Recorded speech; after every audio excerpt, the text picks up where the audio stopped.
la ando buscando. Que presten atención. Por favor. Recuerda que deben pasar las secuencias. Ajá. Hoy voy a empezar con parasitología porque, como ustedes ya se dan cuenta, es la materia que tenemos que pasar. Por clase. Entonces, necesito ejecutar este tema para que la siguiente semana haga examen. ¿Verdad? Básicamente, este examen es como generalidades de parasitología, definiciones, conceptos, clasificación, etc. Tal cual como lo hicimos en microbiología, lo vamos a hacer en parasitología. Yo les había dicho que si daba tiempo daba algo de parasitología, de microbiología, quizás empiece con algo y continuamos la siguiente semana. Lo que no quiero es que la siguiente semana nos toque examen. ¿Me entiendes? Sino solamente se concentren en parasitología. Hoy les voy a hablar sobre la clasificación de los parásitos. Tenemos parásitos de acuerdo a su localización, o sea, donde ellos se alojan. Tenemos ectoparásitos y tenemos endoparásitos. Dentro de los ectoparásitos tenemos a los artrópodos principalmente, empiecen a reconocerlos, son los parásitos externos. Y dentro de los parásitos, los endoparásitos, que son los parásitos internos, tenemos los céstodes, la giardia, que son una giardia, y tenemos los gusanos platihelmintos. Según la localización de la célula, no solamente tenemos la localización por fuera y por dentro del animal, sino dentro del animal hay otra localización. Hay unos parásitos que se alojan dentro de las células, bien sea glóbulos blancos, glóbulos rojos o hepatocitos en el hígado, etc. O por fuera de la célula. Si está por fuera de la célula, lo llamamos espacio intersticial. ¿Sí saben cuál es el espacio intersticial, verdad? Sí. Okay. Sí. Entonces aquí tenemos un ejemplo de extracelular, que es donde está el líquido o espacio intersticial dentro de las, o sea, tenemos sangre y linfa alrededor. Si esta es una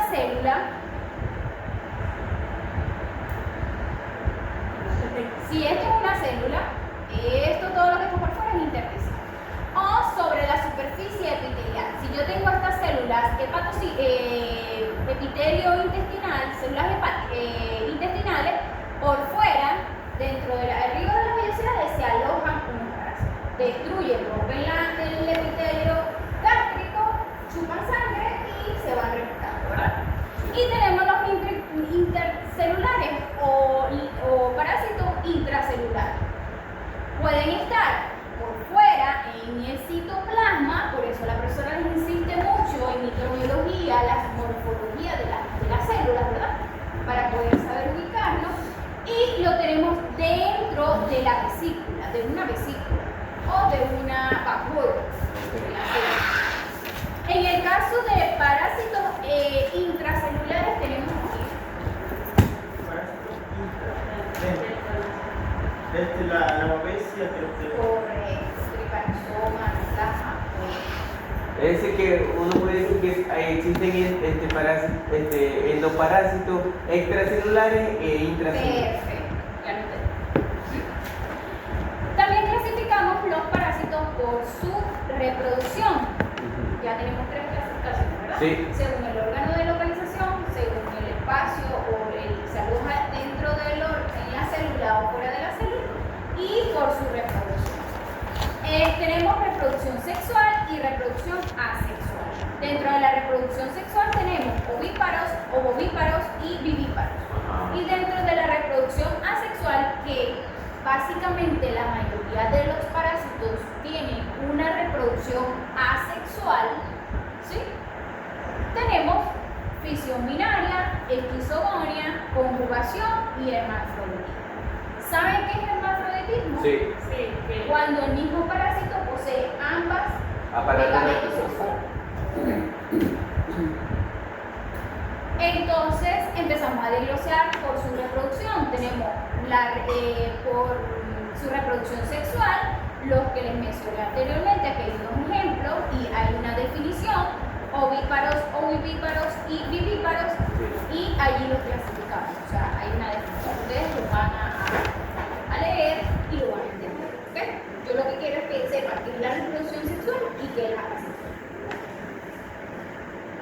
En el caso de la reproducción asexual, sí me gustaría que se memorizaran varias cosas, sobre todo fisión binaria. Es una reproducción que se da tanto en parásitos como en bacterias, ¿verdad?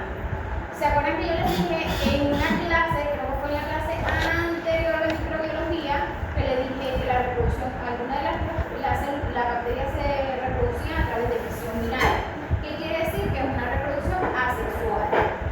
Entonces vamos a leer fisión binaria, dando origen a una sola célula hija proveniente de una célula madre. Aquí está. Ella se divide en dos, divide su citoplasma y su núcleo y hace dos células hijas. División múltiple, esta básicamente es como la de la papa. ¿Ya han visto la papa cuando tiene mucho tiempo en el congelador, que empiezan a formarse? Eso es un tipo de reproducción. Y endodiógena, que es esquizogónica, donde hay muchas células hijas producto de una célula madre. Hay algo. En el hermafroditismo, que se los acabo de mencionar, están dos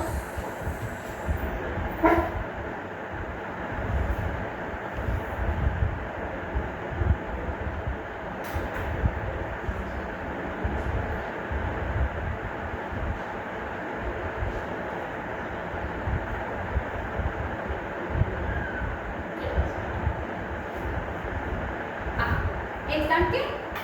Varios testículos, conductos espermáticos, ¿se dan cuenta? Por allá. Sí. Por allá. ¿Qué quiere decir? Que tienen dos Aparatos reproductores. Tanto el femenino como el masculino. Sí. Autofecundación. Otra de las clasificaciones de los parásitos tenemos por su dependencia. Pueden ser parásitos facultativos, es donde un parásito necesita solamente a un hospedador. Y tenemos parásitos obligatorios. Se desarrollan en materia orgánica, pero pueden afectar a animales vivos. Ejemplo,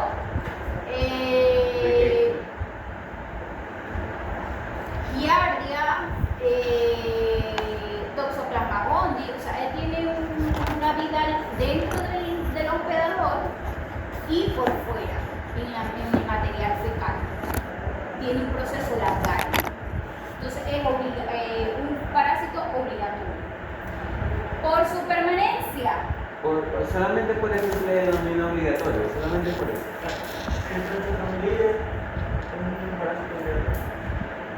Sí. Y dentro del Strongilides tenemos varios, pequeños y grandes estróngilos, y los tenemos en diferentes especies, tanto en pequeños animales como en boniatos y como en humanos. Pero básicamente tienen el mismo ciclo de vida. Por su permanencia, el nombre lo dice, tenemos parásitos temporales, o sea que solamente llegan en una temporada específica. Tenemos parásitos estacionarios, que son parásitos que permanecen obligatoriamente sobre el hospedador de modo duradero o solo con breves interrupciones en su acción parasitaria. Estacionario podría ser la garrapata, el ácaro. Sobre todo la garrapata en caninos tiene doble ciclo. Ella se monta encima del perro, luego se va, tiene un ciclo reproductivo y luego se vuelve a montar. ¿Sí? Es estacional. Es similar al temporal, ¿no? No, Ronald. Temporal es que siempre está. Yo tengo mis dientes temporales. Ah, perdón. No es permanente. Correcto, sí. Temporal es cuando solamente llega en un, por ejemplo, anaplasma es temporal. Por lo general depende de la estación del año. Se puede cambiar. No tenemos incidencia. Si no, hay poca prevalencia. No quiere decir que nunca va a estar. Permanente todo el tiempo en el hospedador, ejemplo, ácaros y piojos. ¿Por qué no tengo la garrapata? Porque la garrapata tiene un ciclo de vida fuera del año y puede vivir más de 300 y pico días sin succionar sangre animal en vida. Periódicos en ciertos periodos de ciclo de vida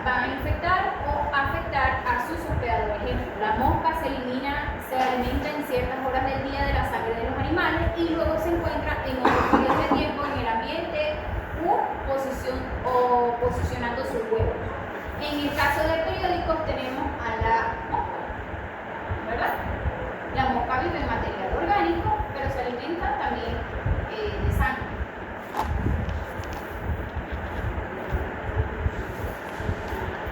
Por su dependencia, facultativos y obligados.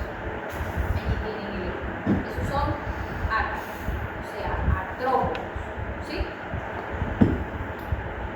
Y tenemos aquí un ejemplo. Temporales las moscas, estacionados, este es el ciclo de vida de Toxoplasma gondii, lo que les estaba diciendo, el parásito del gato, ¿sí? El que se transmite a las embarazadas.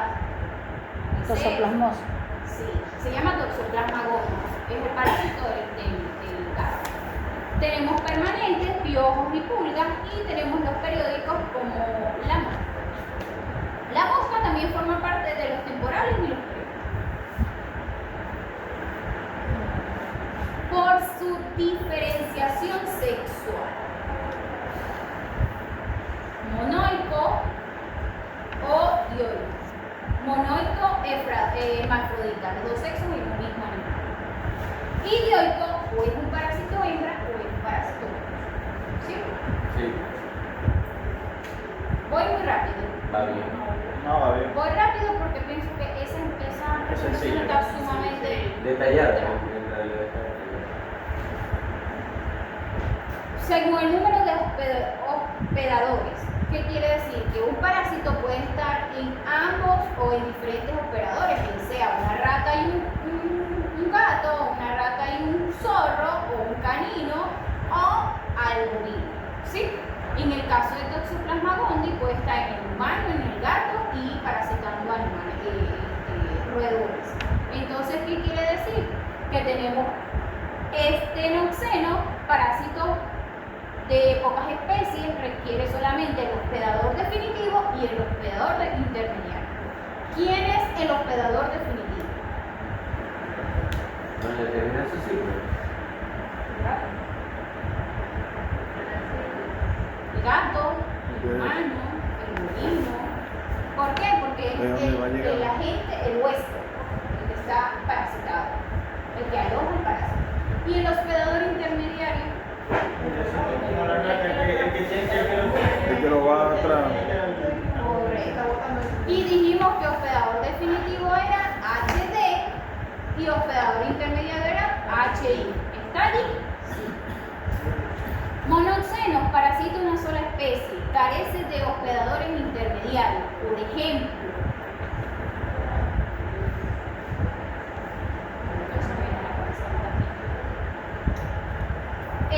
Euroxenos parasita varias especies. Un mismo parásito, por ejemplo, el Toxoplasma gondii, parasita muchas especies. Fuentes de infección. Ya terminamos la clasificación. Ahora vamos a hablar de la fuente de infección. La fuente de infección es de dónde, o sea, cómo se disipa o cómo se propaga la parasitosis. Yo le pregunté en un examen que me dijeran qué era la cadena epidemiológica. Y yo ayer en la clase estaba hablando de la cadena epidemiológica y Farid no me colocó la cadena epidemiológica en el examen. La clase de ayer que estaba dando era solamente la cadena epidemiológica. Yo entiendo que estaba concentrado en el examen, pero eso era una preguntita que estaba fácil de responder.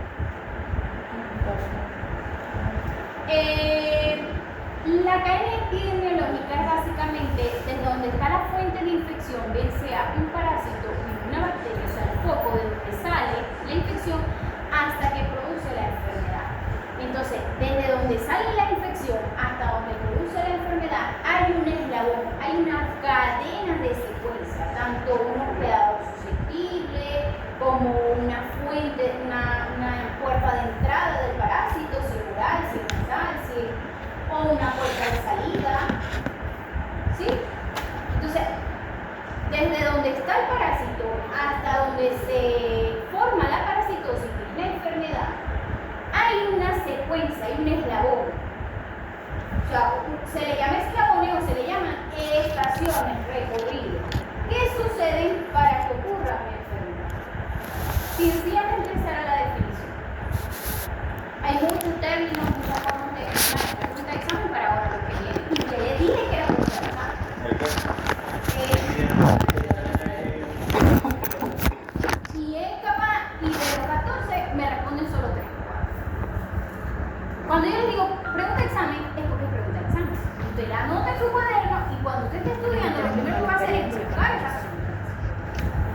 tenemos para una que se gane experiencia con el el Messi, punto nunca o los los dos pone. puntos que va válidos. Puta, examen. Tenemos fuentes de infección antroponótica, que es de humano a humano, zoonótica, que es de animales a humano, y sapronoica, del medio ambiente al humano. Yo pudiera decir que una fuente de infección sapronótica es básicamente el coronavirus, porque todavía no se conoce la fuente de infección. Lo puede propagar tanto la persona como la que lo tiene, como puede estar libre en el ambiente de alguien que haya estado excretando el virus, ¿verdad? Y tenemos rutas de transmisión de los parásitos. Eso puede ser rutas de transmisión o fuentes de transmisión. ¿Cómo se transmite? Contacto directo, contacto indirecto, horizontal, vertical. Esas son las formas o fuentes de infección de los parásitos de las bacterias. Yo les dije que las dos materias, tanto microbiología como parasitología, iban de la mano. Solamente que ahí hablamos de microorganismos, bacterias, virus, tal, y algunos protozoarios. Yo allá no hablo de protozoarios porque yo los abarco en mi área. ¿Ok? Entonces tenemos horizontal. El parásito se transmite del animal a animal por diferentes vías. Puede ser secreciones orgánicas, vía aérea, la carga parasitaria que expulsa a un animal enfermo y entre el contacto de animales sanos con animales enfermos. Vía directa, exposición con heces, con orina, etc. Pero de contacto directo, de un animal enfermo a una persona susceptible o a un animal susceptible. Tenemos la vertical. En el caso de una madre que está infectada, puede transmitir por vía transplacentaria o fetal a su hijo el parásito. Ejemplo, el toxoplasma. ¿Sí? Vía vertical o transplacentaria o translactogénica o lactogénica, también por la leche, ¿no? Esa es una vía vertical. Y el lactogénico. Tenemos aquellas son las fuentes de transmisión o vías de transmisión. Entonces tenemos las vías de entrada. ¿Cómo entra el parásito? ¿Sí? Tenemos digestiva, la llamamos poro fecal. Tenemos respiratoria a través de aerosoles, un flujo de pequeñas partículas. Tenemos la cutánea, en el caso de nematodes, que utilizan mucho esta vía. Tenemos orificios de cavidades naturales, en general, oído,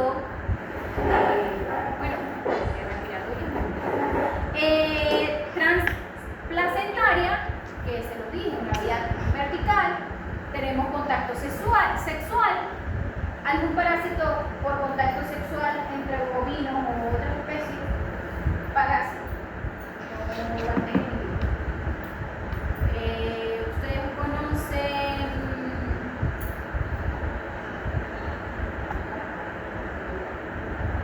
que se lo voy a dar ahorita, un parásito protozoario.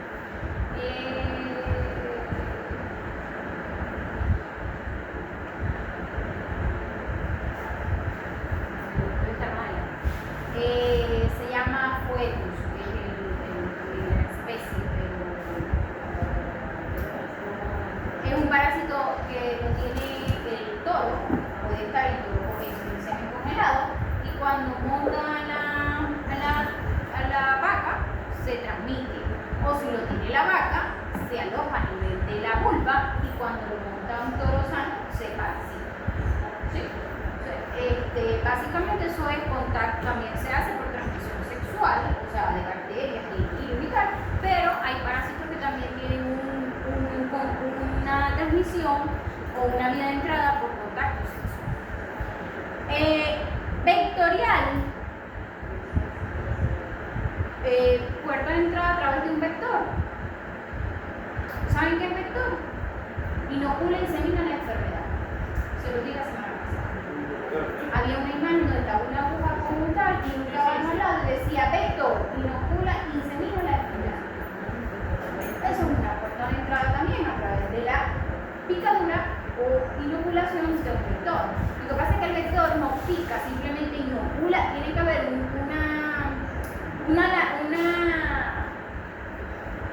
tiene que romper, ¿me entienden? La piel para que y llegar a torrente sanguíneo para poder inocular.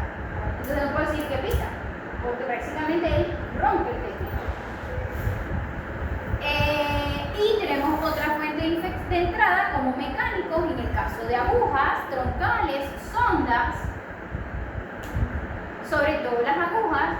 ¿Se acuerdan que las usábamos en los mismos animales? Es inevitable cambiarla, a menos de que se doble, y sin embargo hay unos que la doblan y ni siquiera la quieren cambiar por amor al arte de no producir tanto trauma en esa inoculación.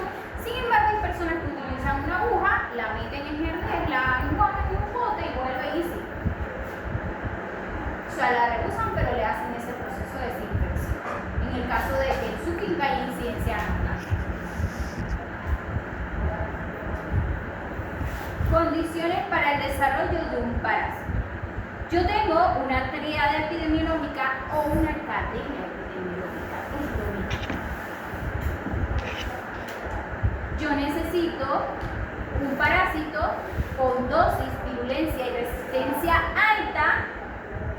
Puede ser un parásito protozoario metazoos, donde en condiciones apropiadas como pH, humedad, temperatura, pH, presión osmótica, si tiene este parásito las condiciones ambientales adecuadas y yo estoy frente a un huésped susceptible, hay una exposición del parásito en el ambiente con un huésped que es hospedador definitivo, donde hay una inmunidad muy baja, hay susceptibilidad.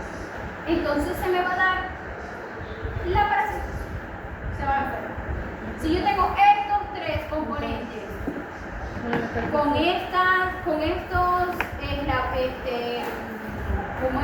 estas condiciones desfavorables, simplemente se va a enfermar. Entonces yo tengo que intervenir en esos eslabones, en esa cadena epidemiológica, interrumpir el foco de infección, interrumpir la susceptibilidad del animal, como mejorando la alimentación y tal. ¿Sí?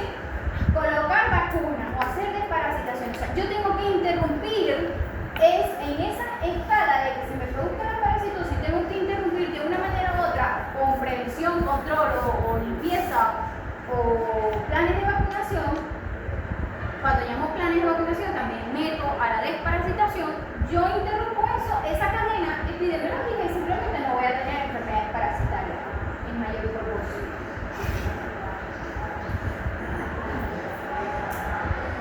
Condiciones para que se desarrolle un parásito.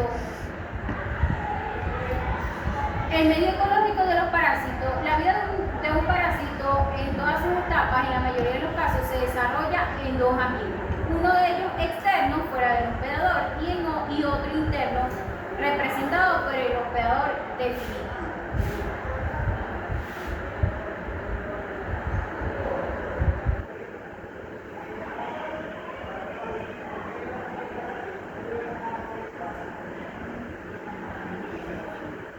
Si un parásito tiene dentro del hospedador definitivo o un huésped las condiciones dadas para reproducirse, él va a producir parasitosis o enfermedad parasitaria. Por eso esta materia se llama parasitología y enfermedades parasitarias, porque yo conozco la taxonomía, clasificación y definición de un parásito, que es un microorganismo, y luego estudio la enfermedad que produce en el hospedador definitivo o en el huésped, ¿sí? De mis diferentes pacientes. El perro, el gato, el porcino, el ovino, el caprino, todas las especies de animales que son mis pacientes. Por eso que yo tengo que aprender sobre esta área de la parasitología. E independientemente, de igual forma aplica para microbiología. Yo tengo aquí unos conceptos básicos en parasitología. Si yo les coloco conceptos básicos es porque yo les doy la información. ¿Ok? quiere decir que la persona le está preguntando algo que se dio. Ustedes lo leen, lo interpretan, sobre todo estos periodos de incubación, periodo prepatente, periodo patente. ¿Vieron? Infección parasitaria y enfermedad parasitaria. Virulencia, patogenicidad.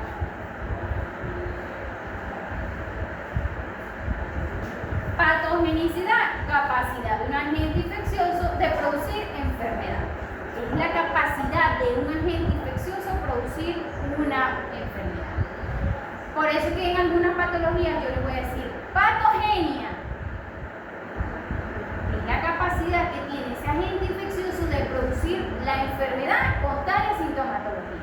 Hepatoesplenomegalia, enteritis aguda, y les voy a empezar a mencionar las patologías clínicas según las lesiones que ocurren en algún órgano interno.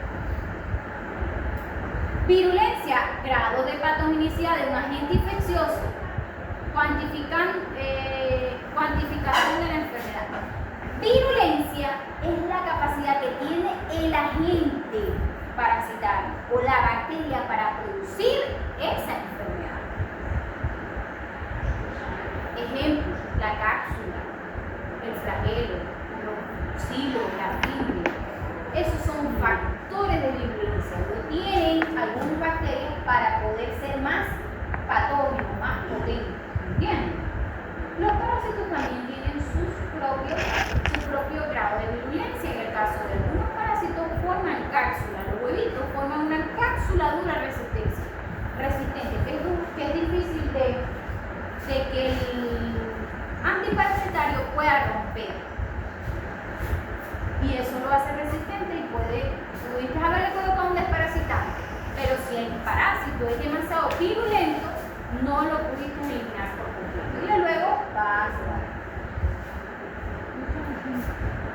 Periodo de incubación, tiempo que transcurre entre la infección y la aparición de los síntomas.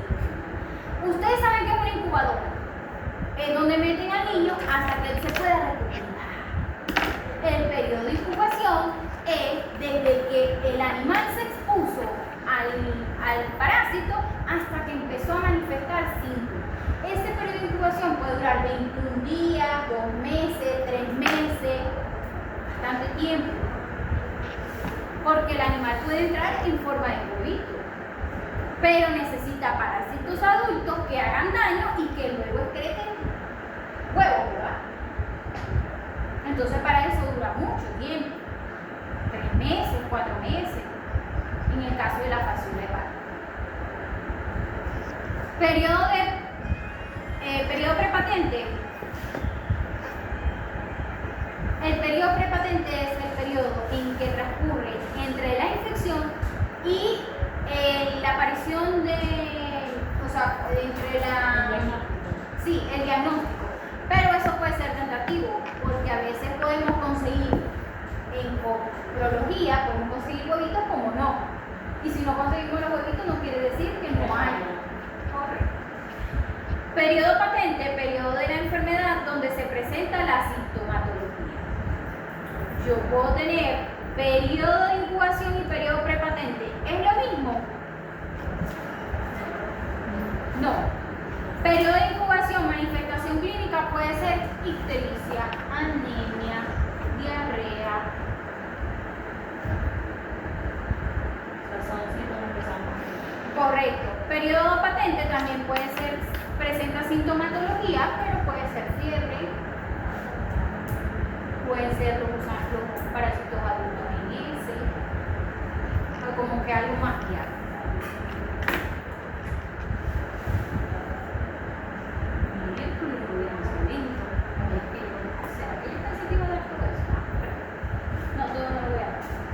¿Quieren un descanso? ¿Van bien? No sé qué dice nada más. Bien. No les voy a dar microbiología, tranquilo. Vamos a hacerlo. Generalidades de la morfología parasitaria. Cuando yo hablo de morfología, ¿qué es? La forma de la bacteria, la forma del parásito, ¿verdad? Es importante para el estudiante de veterinaria, de parasitología veterinaria, conocer la forma externa e interna y dimensiones, color y aspectos generales de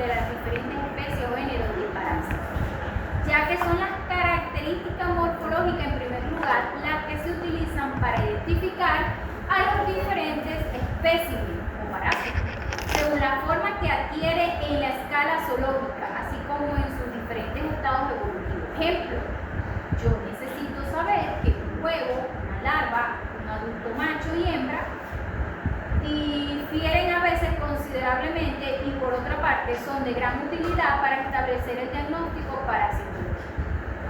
En diferentes parásitos hay un estadio larvario o un estadio parasital.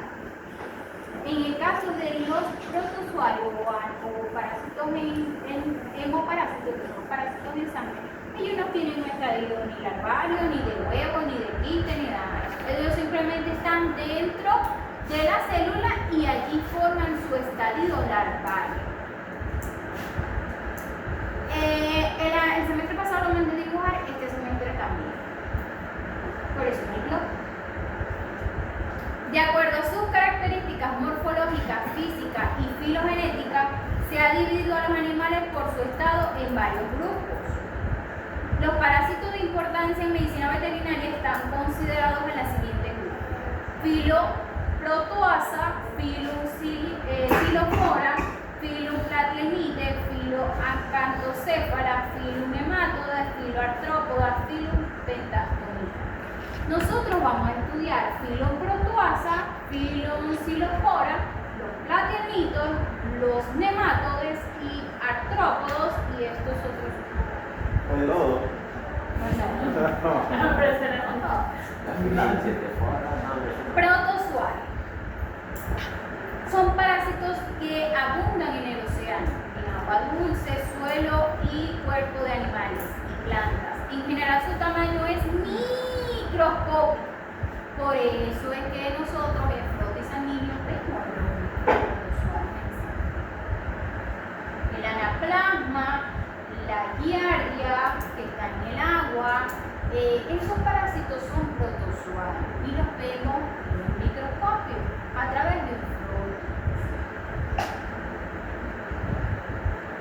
Y aunque consiste de una célula con uno o más núcleos, tiene estructuras complejas con fisiología y comportamiento. Su complejidad ha llevado a llamarlos acelulares. ¿Qué son parásitos acelulares? Pregúntale esa.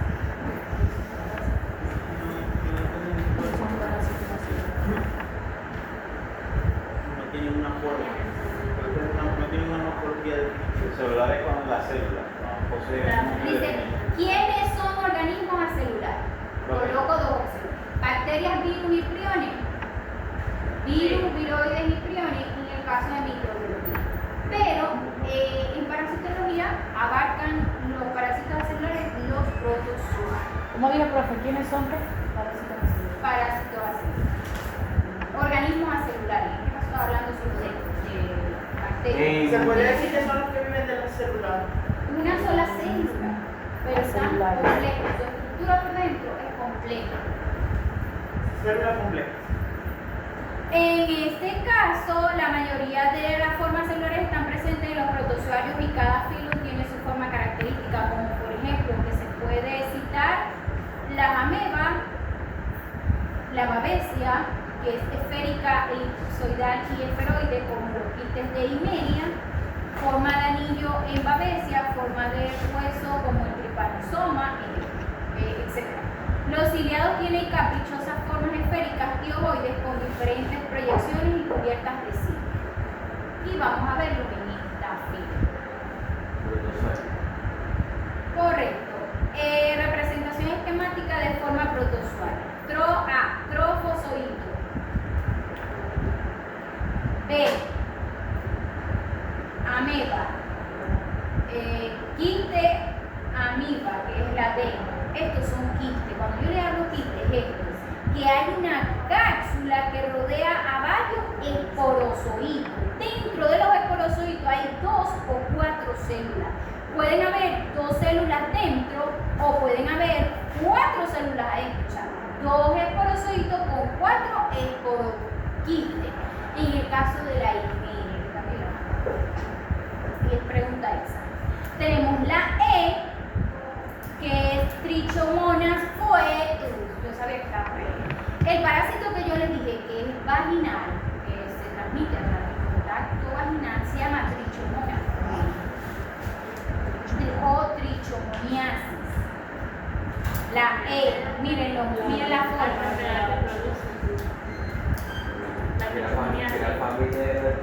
Este quiste de Balamidium también es un parásito que se puede transmitir a través del sistema nervioso. Entonces yo tengo aquí un frotis, ¿verdad? De sangre, ¿no? Sí, no. Ok, ya lo están conociendo. Entonces van a salir muy bien. Sí, ¿Qué son el mito? Ya sabemos que son los protozoarios, ¿verdad? Vamos a ver qué son el mito. Son organismos grandes, multicelulares, aquellos eran qué? Unicelulares básicos, que por lo general se observan a simple vista cuando son adultos, al igual que los protozoarios. Los ermitos pueden ser de vida libre o de naturaleza parasitaria. En su forma adulta, los ermitos no pueden multiplicarse en los seres humanos. Los ermitos son gusanos parásitos y por tanto viven dentro o fuera de un hospedador, alimentándose de sus nutrientes. Además, una regla de oro en estos parásitos es que a mayor cantidad produce más daño. Entonces decimos que los ermitos son ¿qué? Gusanos, ¿verdad? Sí. Y esto es que, Huevos. ¿y dónde los veo? En el microscopio. Ajá. ¿Y qué muestra tengo que agarrar para poder verlo? Ese. Y aquí hay huevos de diferentes especies, mírenlo. Tienen cápsulas o tienen estructuras internas. Profe, ¿ese cuál sería? Ese, de este. No, Este es Dipilidium canino, no recuerdo los otros nombres. Y ese que sería. De todas maneras, como yo le decía a los alumnos, pues no aprenden mucho. Yo recuerdo que en el laboratorio de parasitología de la Facultad Veterinaria había un pendón donde estaban todas las formas de polvillo y los nombres. Entonces se hacía coprología y se iba para el pendón a buscar la forma, No es mucho más que se sencillo. llama ovoscopía. Ovoscopía. El Forma de estudio óvulo. Mira, correcto, de los huevos. El Mira la estudio de los palabra y huevos. luego lo tengo que buscar para ir. Ok, Y sé perfecto. que, claro, los que hacen un diplomado en parasitología, diagnóstico y tal, me imagino que en su carrera tienen que estudiarse o memorizarse. Tengo los platelmitos. Como su nombre lo indica, tienen un cuerpo aplanado. Los elmitos son gusanos redondos. Sí. Y los platelmitos son gusanos aplanados, ¿verdad? Los parásitos que se estudian están comprendidos entre los céstodes o cuerpos en forma de cinta, divididos en varios segmentos. Ejemplo, tengo la tenia, allá que es una tenia. La última. Sí. Y por otra parte, los tremátodes con el cuerpo insegmentado y forma foliácea como la fasciola hepática. ¿Sí? ¿Por qué me dice que los céstodes tienen forma de cinta? Porque el cuerpo es dividido, es aplanado y dividido en forma de cinta. ¿Ves? ¿Lo ven? Una porción de su cuerpo. Y aquí lo tienen también, adulto.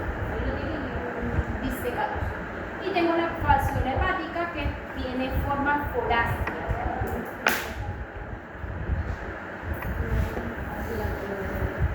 Platelmito, lo ven. Un céstode, una tenia y un B es una fasciola. Eso lo vemos mucho. Nematelmitos tengo los gusanos con cuerpo cilindroide con extremos terminados en punta, como ejemplo Ascarisum, o con forma esferoide como la hembra de Tetrameres, ejemplo.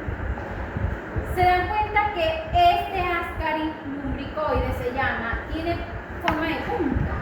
¿De A qué? ambos lados. De punta. Punta, como la que espiroqueta, ¿verdad? ¿Se acuerdan de la espiroqueta? Sí. Que tenían que dibujar de forma de punta. Esa que fue. Correcto.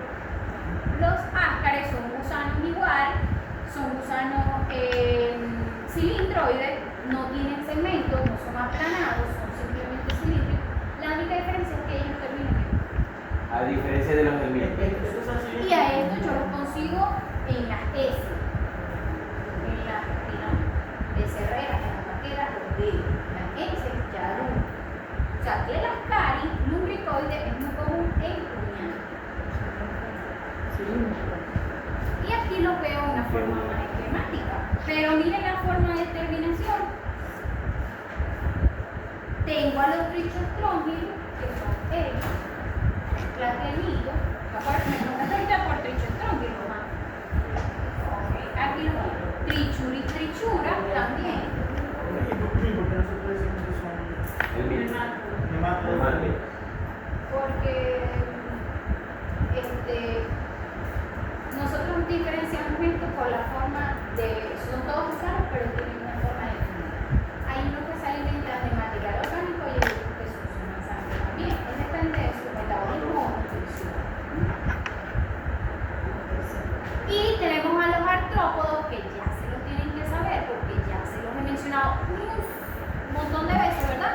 Donde tenemos la clase arácnida y la clase insecta. Dentro de la clase arácnida, esto está mal, solamente esto está mal, no me había fijado, porque la clase arácnida son las arañas por reptiles y alacranes. Y la clase insecta es toda esta clase. Ok. ¿Ok? Garrapata. Por ejemplo, ¿qué es? ¿Eso qué es? No, pero esta no es. Lo que pasa es que, yo tomo y cuando yo voy viendo la clase me doy cuenta que esto es una error. Sin embargo, yo la puedo realizar porque estudio de eso en la madrugada y todo, pero me doy cuenta como cuando estoy más relajada. Pero esto te lo tengo que corregir. De todas maneras, yo les he corregido clase antes de pasarse. Ok. ¿Esto qué es? ¿Un qué? Eso. Parecen los bichitos que le salen a matar guayaba. Ácaro. Correcto. ¿Y esto es una qué? ¿Sabes cuál es? Eso. Son como una bichita blanca. No. Garrapata. Correcto. ¿Y esto qué es? Un piojo. ¿Y aquello qué es? Ah, Ya va. Pulga, piojo. Ácaros, garrapata, pulgas y piojo. La pulga y el piojo se quieren casar, pero no se casan. Con música incluida al examen. Y esto es un ácaro, ¿verdad? Forma de artrópodo. Ácaro. ¿Y aquello es un qué? Insecto. Insecto. Sí. Un coco. ¿Cómo vamos a estudiar las enfermedades parasitarias? La pregunta que ustedes. ¿Verdad? Y como necesitan tomar apunte, quiero que lo tomen para que cuando empiece a dar los parásitos lo estudien así y no cuando ya estén raspados aprendan a estudiar. Porque el semestre pasado fue igual. No estudiaron como debieron en orden y estudiaban como mejor les parecía y obviamente salían mal en los exámenes. Los ayudó fue las prácticas. Entonces, como no sé si este semestre vamos a poder tener prácticas o no de campo, van a notar cómo vamos a estudiar. Y para ello vamos a hacer un ejemplo, del parásito de la Ancylostomia canina. ¿Ustedes conocen el Ancylostoma canina? No.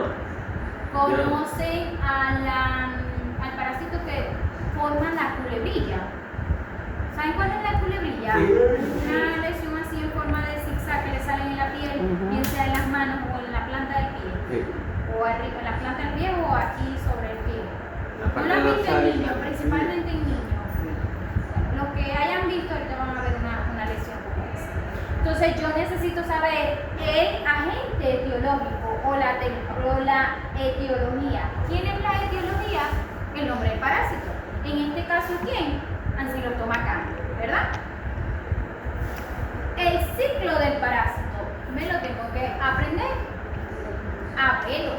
El parásito se encuentra en el suelo, en la arena o en residuos de heces de perros y él se transforma en L3, que es la larva infectante, migra hacia la piel del humano.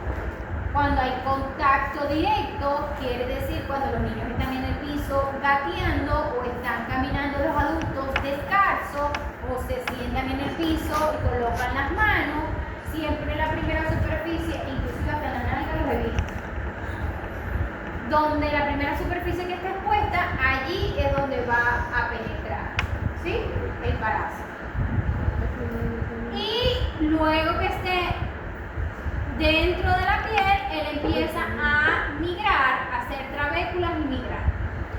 Entonces, en el cachorro está el parásito adulto excretando huevitos, ¿verdad? Y esta perra recién parida, aparece recién parida, pero los huevitos se pueden excretar por vía transplacental. ¿Qué quiere decir? Que los cachorros nacen En el parásito. parasitados. Entonces, ¿cuál sería la patogenia en el animal?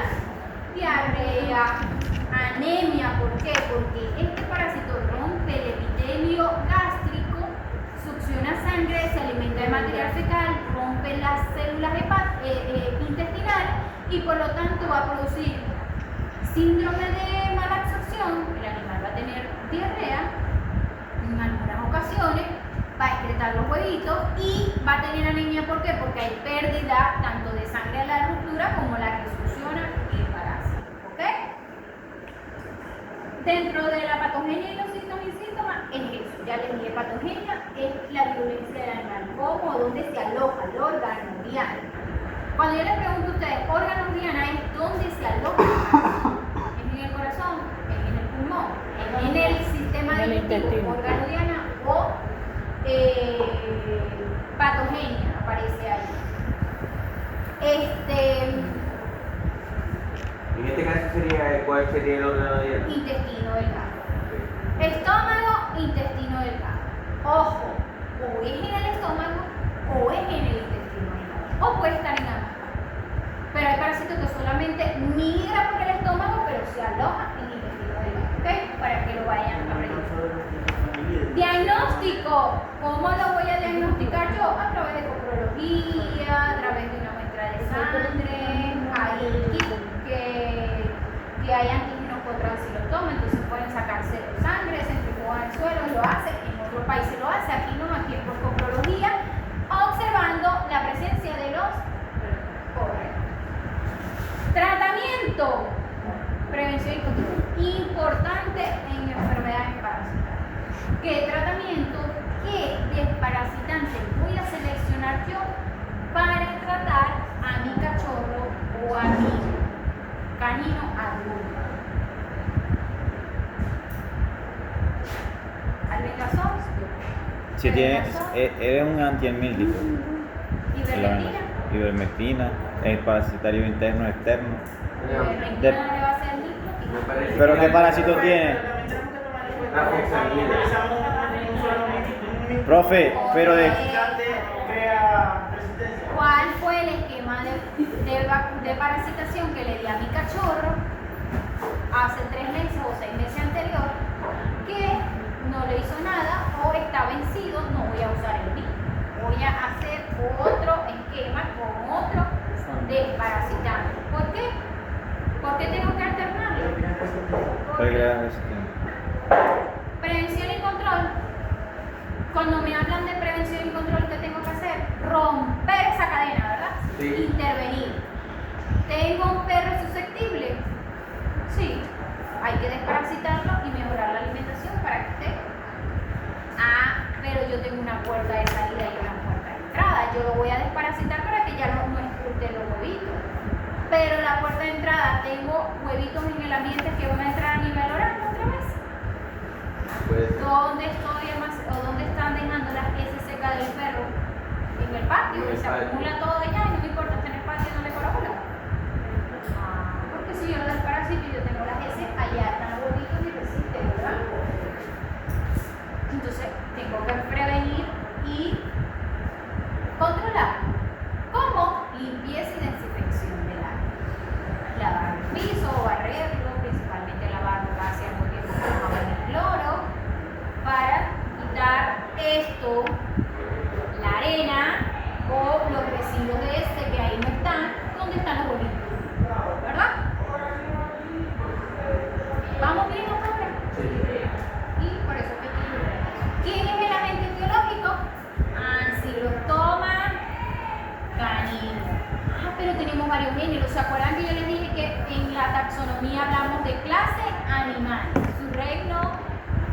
Vendazuela.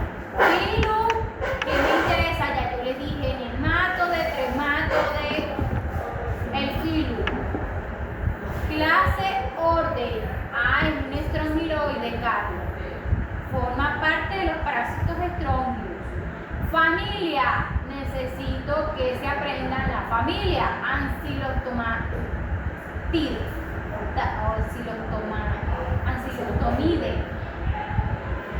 La familia va con A mayúscula. Y el género, tenemos ancilostomas duodenales, canino, brasiliense, celanicum y Nicator americano. ¿Por qué? Porque este da mucho en Estados Unidos. ¿Cuál es el que me interesa a mí de todo esto? Ancilostoma canum y Ancilostoma brasiliense. Debe ser de Brasil. Yo lo tengo. ¿Quién produce la enfermedad?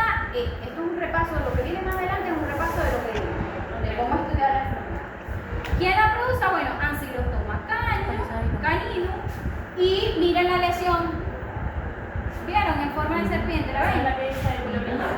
Correcto. Entonces sería lesión serpingenosa o en forma de culebra. ¿Y quién la produce? Ancilostoma canino. Eso en un examen de este género se lo pregunto. No va a ser el No. Es un ejemplo, ese parásito lo tomamos. Pero no va para el examen, no te preocupes. La semana que viene. Ciclo parasitario puede ser directo o indirecto, ¿se acuerdan? Transmisión directa o transmisión indirecta. Este es el ciclo de la larva, o sea, del Ancilostoma canino. ¿Es un ciclo qué? Si hay un hospedador intermediario, ¿es un ciclo qué? indirecto. Cuando solamente se parasita el adulto, el hombre o el canino y no hay otro hospedador involucrado, es directo. Pero cuando yo tengo hospedadores intermediarios involucrados, yo necesito decir que es un ciclo productivo indirecto, o sea, pasa a otra gente antes de llegar a parasita. Patogenias son las lesiones que produce en la piel, dentro del organismo. Esto es una enteritis, ruptura de las paredes. ¿Se dan cuenta que produce sangre? Si está alojado allí, ahí rompe y hay hemorragia. Y por aquí tenemos células, extravasación de células en estos son normales, pero esto es anormal. ¿Ves? Ruptura de las células, de los núcleos, hay indefinidos, células indefinidas. ¿Sí? Y los signos clínicos o la sintomatología es lo que yo observo. ¿Qué? ¿Qué observo? Bueno, heces con sangre, anemia, condición corporal desfavorable. ¿Eso es vómito o...? No, eso parece que es sangre, diarrea o sea, diarrea o... Ese Sí, porque ¿cómo diagnostico? a través de pruebas coprológicas. Con coprología. Con la técnica de flotación de huevos. La técnica de Burman. Tratamiento. Tengo muchos albendazoles. ¿Vieron farmacología? No, eso me hace bien. Panacurrico, bendazol. Esta es la familia de los benzamidazoles, que es una primera lección en este tipo de parásitos. ¿Qué quiere decir? Que la ivermectina no hace nada. Ni los imidazoles ni las sulfas hacen tampoco nada. A ver, Martín. El fármaco lo van a ver. Prevención y control, ya les dije, hay que limpiar, observar al animal, si tiene anemia, si tiene cada cierto tiempo, si está expulsando los huevitos, o hacer, yo pienso que lo principal es desparasitarlo cada 3 meses. Si lo saco a la calle y toma agua de algún contenedor o bebedero extraño, estar pendiente, si él siempre sale a pasear, periódicamente 3 meses fijo hay que desparasitarlo. Si un perro solamente lo tengo en casa y no tiene contacto con otros perros de la calle, bueno, cada 6 meses está bien. hacer, ¿cómo es? No tener exposición con meses anteriores, o sea, secas y secadas, que en el patio no hay que limpiar cada cierto tiempo el área donde esté el animal. Prevención. Evitar la contaminación fecal del suelo, de agua y hortalizas que crecen a ras del suelo con heces de humanos infectadas, eliminación de excretas, consumo de agua potable, alimentos bien cocidos, lavado de manos antes de ingerir alimentos, aseo personal. Esta prevención no es de este parásito, eso es una manera de explicarles a ustedes la forma de prevenir parasitosis, ¿entienden? Sí. Ya esto no es que es propia de aquel parásito, sino que es un ejemplo de prevención. Y aquí tenemos el ciclo de vida del elastómero. Súper completo, me encanta, espectacular, en una forma de que ustedes lo lean en casa. En internet hay ahorita mucha información de parasitología. Creo que si yo estudiara parasitología en esta época sería muy buena estudiante, porque era muy mala. Y era porque no la entendía, no sabía cómo estudiar y estudiaba todos los años. Y la pasé con 10. Y aquí con 2. Aquí con 10 no voy para el baile. Pero aquí es otra parasitología. Primero lo estudiábamos con libros, nos daban esquemas, nos decían cómo era, o sea, nos daban esa cantidad de. No, la familia tal, la familia tal. Aquí no, aquí yo les digo qué parásitos van a estudiar, por qué, lo más relevante es importante, lo que ustedes verdaderamente necesitan en la zona. En la zona y en el país. ¿Ok?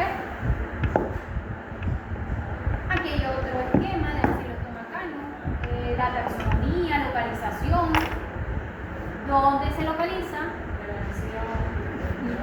No les dije dónde se localiza. No, pues. A poner el programa. Intestino delgado. Creo que no se lee. Yo les coloco estas cosas chiquiticas porque si yo les paso la presentación, ustedes no van a poder aprovechar. O ustedes agarran esa imagen y la buscan en Google, metido Google, les da. No, pero ahí. No, localización tropical y subtropical. Esto es en el trópico, aquí en Venezuela. Mire, control. Las heces deben eliminarse y los suelos impermeabilizados deben mantenerse en tratamiento, ya sea con sal común o borato de sodio. ¿Por qué? Porque la sal común y el borato de sodio lisan la cápsula de ese huevito. Diagnóstico, mira, ahí está, prepatencia, latencia e incubación. ¿Se acuerdan del periodo de incubación? Sí. Mire, 2 días a 2 años. ¿Se dan cuenta? Desde que. Y el periodo prepatente de 2 a 3 semanas antes de que manifieste los signos clínicos. Tratamiento, que aparece ivermectina, pero en nuestra localidad la ivermectina no le va a hacer nada porque hay mucha resistencia. Entonces utilizo pamoato de pirantel, que es el Panacur, Febantel, que puede ser Febendazol, y Levamisol, que ustedes lo utilizan también mucho en ganadería. Y hemos concluido. Pensé que no vamos a ir a la Gandhi. preguntas. El examen. Todavía no. Para la semana. Este. ¿El de parasitología? Ajá. Claro, la clase de la semana pasada. Esta vez.